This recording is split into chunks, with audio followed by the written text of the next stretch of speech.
Mr. John Graves, can you make a video about how to defend a tomb, like a tips and tricks style video? You should never cross the dead. Oh, well, not her. The dead demand justice.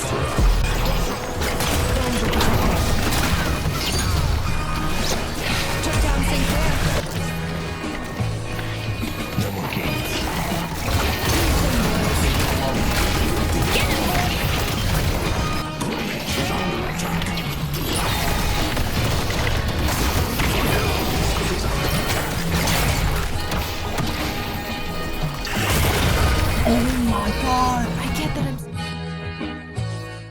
Last video was honestly more of a conversation piece / like rant than it was a guide, and it was more focused on things you shouldn't do because my Graves players were upsetting me, to say the least. This one is going to be much more focused on what you should do while playing Graves, or at least what I think you should do.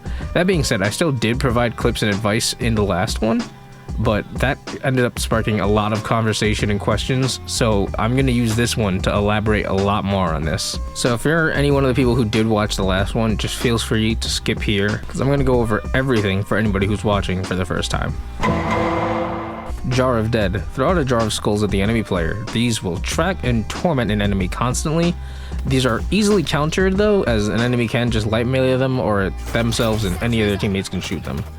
This ability also works only on these charges that don't charge over time, but they will ramp up the more you kill any troops or players. Grasping Hands opens a rift in the ground with these hands that shoot out from the underworld. Anybody who steps on them, or even just slightly over them, because they have a jump height limit, it's a little bit lower than a normal jump, but they can still pull. They will pull you down and hard CC you to the floor. Essence Theft is a passive ability to your primary fire that can go ahead and steal weapon damage and bullet resist from your opponent. Borrowed Decree, place a tombstone that brings up your Minecraft creepers from out the Underrealm, and they will explode at your targets on impact.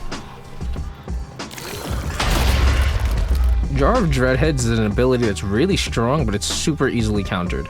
It's best to use this when you're sure you can close the gap between your opponent.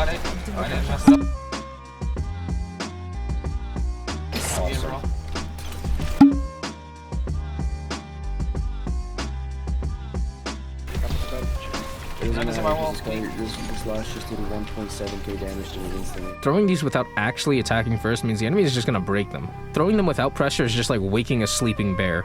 You might have hit them a little bit, but it doesn't hurt them, and now they're just mad and probably going to beat you up.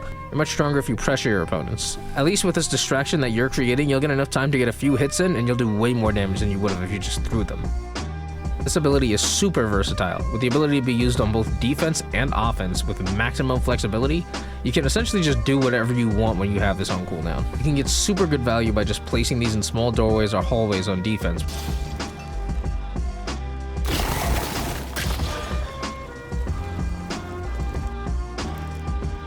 I'll take all the help I can get. Stay away from me. And when it comes to offense, you can go ahead and wall right behind your opponents the moment they start running away, and just generally split a whole team in half during a team fight if you cut off pathing properly. I was coming in. On my way. Ready to use item.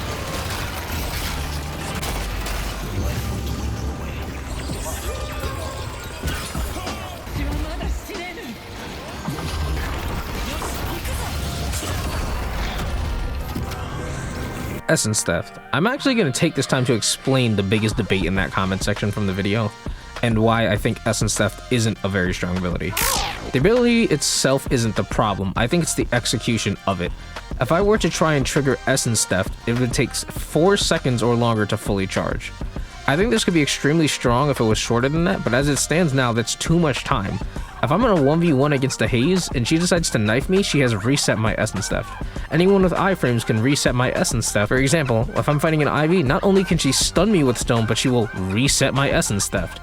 If a Drifter 2's onto me and tries to kill me, my Essence Theft isn't charging in time, because he's either going to do 80% of my health and 4 damage, or just kill me. The other problem is literally every gun and non-gun hero in the game has a longer range than me. While I don't think she needs a weapon range buff because that would be a little bit overpowered, I just think the time that it takes to charge this should be buffed if they're ever to go about the route of doing that. And last, it's a little too matchup dependent. All I'm saying is I'm not going to buy Disarming Hex to stop a strong lash. Even though I am spreading the anti-essence theft propaganda, I do have to go ahead and give it its props where it's worth. If you are in a situation with your teammates and there's a gun carry and anyone's pressuring them, you can really just ruin their day, but you just need other players to make this useful. And as for your ult, I think this is the most creatively inclined and limitless ability out of the entire kit. There is so much to talk about when it comes to this ultimate, it's insane. A general rule of thumb to follow though is for big team fights, place it high and far from the enemy team.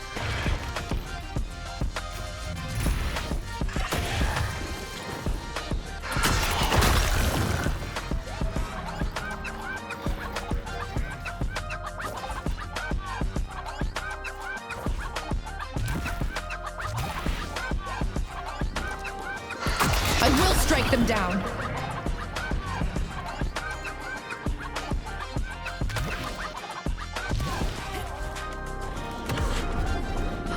The dead's wrath will be felt.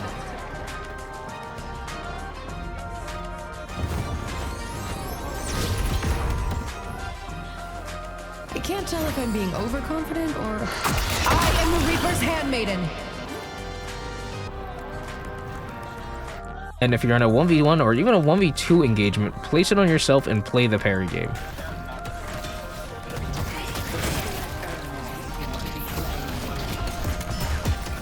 What the? Yo, like, oh. If you're baiting parries, make sure you stand really close to this tombstone while you fight.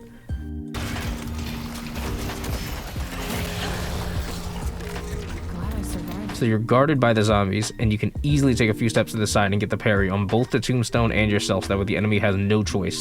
And feel free to use this to push objectives as well, especially if you have another player with you. Placing an aggro tombstone while you have a wave pushed is like an easy way to go ahead and just destroy a walker. You do have to be careful though, because Graves' gun range is very short, so you gotta be very in the walker to make this happen. Unlock your nonchalance first, then grasping hands, and then essence theft. Graves in lane phase is kind of weak to start off, but after about 1 to 2 minutes she gets very strong the moment she gets that wall. Unfortunately, she just kind of needs monster rounds to play lane phase. Maybe if you have a very strong minion killer, you don't have to buy it. But no matter what, the benefits are really strong of being able to kill minions faster, which means you charge your one and you're going to heal more often in lane phase. Another necessary gun item in lane phase, usually invest in this second, I would say, is Restorative Shot. This is basically how this goes. Resto Shot plus Death Essence Health plus Heal Minion is crazy good sustain in lane phase. And you really can't miss a Resto Shot on an auto aim gun. Now, anywhere between about 2 to 3 minutes, maybe 4 if you're not having the fastest lane, you getting your wall is going to make you really strong. Now you have so many options. It is a long cooldown, so you want to make sure you get some sort of value out of this. But you can go ahead and you can use this to push players, you can trap them during fights, you can stall out waves with this if your teammate is dead getting boxes or anything like that. And if you have wave push and you're currently damaging the tower, you can just keep enemies behind their tower. And if they want to get over to properly defend, they have to at least use 1 stamina to get past that. The moment she gets really strong in lane phase is the moment she unlocks her ult. Now, it is top priority to kill a minion wave and place an ult on some unbreakable spot that you can just go ahead and one-take the tower from. This isn't even an exaggeration. Good tombstones oftentimes can't one-shot the tower in lane phase because of how strong this is. Enemies don't even have the damage to clear minions in one go at this point in the game. There's just no way that they're going to clear minions and zombies at the same time. On the other hand, don't be afraid to use the wall and place a tombstone behind your guardian to stall out while your teammate is coming back from being dead, getting boxes, bridge buff, anything. You have some of the most versatile power in the entire game the moment you get that ult. Basically, stall out for a little bit, kill the minion waves, charge your dreadheads, and capitalize the moment you get your power spike. If you watched my last video, you would know how much I preached about not placing your ult behind Walker and then leaving the lane. I believe doing this is a net negative for your team and negative value from your ult. Doing this will push the wave, but if an enemy is babysitting the wave already, this makes no difference. In fact, it slowly puts your team in debt. If no one on your team is actually pushing with the zombies and killing minions, then no one is collecting the souls from the minions that are actually dying. But if an enemy were to play that lane and continue to clear them, then every minion wave they clear, they gain an extra 13 souls from the zombie. I believe that if you're insistent on using zombies to push wave, you should at least walk with them to reap the rewards from it. Something that people just seem to fail to realize is that choosing not to clear the wave by yourself not only robs you of souls, but it also takes away the time that you build your one ability. You want charges, as many of them as possible, so that way you could always be useful in a fight. If you kill minions, about 2.5 camps will give you 1 charge, and that will push the wave, and it'll give you enough time to go ahead and break boxes or steal sinners or whatever you need to do. You can steal camps on Graves, but you're not super fast without your Jar of Dreadheads, so if you don't have enough charges on your Nonchalance, I would probably avoid it. If you're always using your ult in one lane, and then you're always using your Dreadheads to go farm while the ult is pushing, this means whenever a team fight actually breaks out, you're not going to have your 2 most important cooldowns for the fight. Contrary to that, if you were to kill minions yourself, you would farm faster than if you were going to do camps for the majority of the game, and you're charging your 1 at the same time, and you have the ability to go help out in team fights and use that ult to just dominate a team. Now, this was basically my rant from last video, and I did say I would focus on what you should do. So I'm going to stop talking about that, but those are my final argument points for that. What I think you should do, pick a lane and play the lane. Invest in mobility early so that way you can help out your teammates. You don't want to overplay your lane, but you do want to push your wave and you want to play for boxes and sinner sacrifices on this character. If you have your extra charges from going ahead and farming all those minions, then feel free to go ahead and steal a few enemy camps, but make sure you're managing those well and make sure you're doing those quickly because Graves isn't exactly the fastest hero. It's a little risky to steal camps, but it's possible. And I believe that for the most part, Graves doesn't really favor 1v1 engagements, so it's going to take a decent amount of balancing wave and following up with your teammates for a solid mid-game. Teamfights are where I believe Graves usually reaches the maximum value in a game. To do this, you're going to need 2 of your cooldowns most importantly. That's going to be your 1 ability and obviously your ult. Where Graves really shines is pressure, and heavy pressure in a fight at that. You place a good tombstone, it could essentially push a whole team out, or anyone who pushes in will simply get eviscerated by the amount of Minecraft creepers that are walking around in the area. I'm coming for you.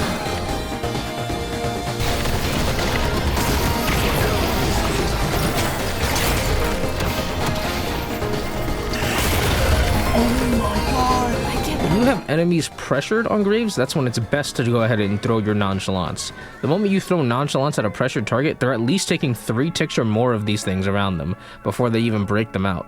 Throwing a Jar of Dreadheads at somebody who's just randomly sitting there isn't going to do much, as I've said this before. But if you throw them at somebody who's actively fighting and actively in combat and is too busy, or just generally not even looking your way, you're going to get so much more value out of this ability than anything else in the game. You gotta remember that even with your low natural mobility, Graves is a tried and true dive hero. Your gunshots are way too short to stand anywhere else, and you can't build essence depth unless you're constantly on an enemy. And if you played any character that doesn't have movement abilities, then you would know that positioning really matters. But another thing that matters is having a good target. You gotta know who you're good at killing, or who's gonna be too tanky, or who's going to get attacked by your team that you could help out with. Oftentimes, Graves is really good at killing squishies, so I can go for the page in the backline. But if I see my teammates, all 3 of them are jumping the Shiv, then I might actually go help out killing that Shiv. And no matter what, you really want to try and get a good wall that either disrupts the team or catches 1 person at least. It's really easy to catch 2 people or more with the wall during team fights because of how much is happening, that people literally just don't notice it. You can split a whole team in half. If you are at a wall and you have at least 3 or 4 zombies in the area, I can guarantee you something is going to die.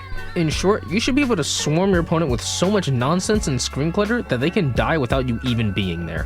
Yeah, are you hearing this? Hey, bro, if I can get a win, that's all that matters, bro. I'm 6-game losing streak. I'm 1-2 out of my life. I don't know which was the racist, but I hope they're not deep down. I'm just like... Better? I just Just gotta tell me. I just got... Just I'll address the elephant in the room in a bit. Just wait. The build is a very spirit-heavy build, so if you like Gun Graves, just know you're a much more brave man than I am. But it's got a lot of high mobility, plenty of options. It does a ton of damage. If you would rather sub out the GOAT, Well, you can tell everybody. Yeah, you can tell it. that is Magic Carpet, I guess you can go ahead. It's got good answers to both spirit-heavy and gun-heavy lobbies. If you need to go tank Graves, just put 2 points essence theft and take away all the spirit resist and all the gun damage from the opponents. Just keep stealing stuff. It's got some counter options if you're getting absolutely stomped, and of course it's got the best thing ever, best thing in the game, Magic Carpet.